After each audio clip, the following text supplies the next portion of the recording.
Kadir gecesine kavuşmuş şu ömrümüzü haram ve günah gecelerine döndürme ya Rabbi.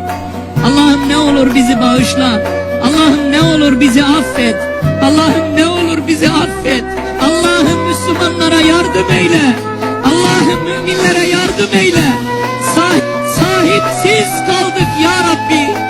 Kimimiz nefsimizin kölesi, kimimiz öfkemizin kölesi, kimimiz hırsımızın kölesi, kimimiz paramızın kölesi, kimimiz dünyanın kölesi.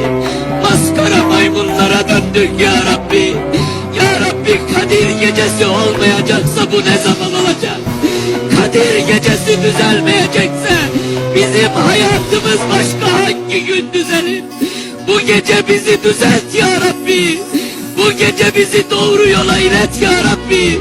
Sapmayan ve saptırmayan bir yol nasip eyle. Allah'ım ya Rabbi, şeytanlar ard ardınca gelse de bu geceden sonra bizi Kur'an'dan koparma ya Rabbi. Kur'an'dan ayırma ya Rabbi.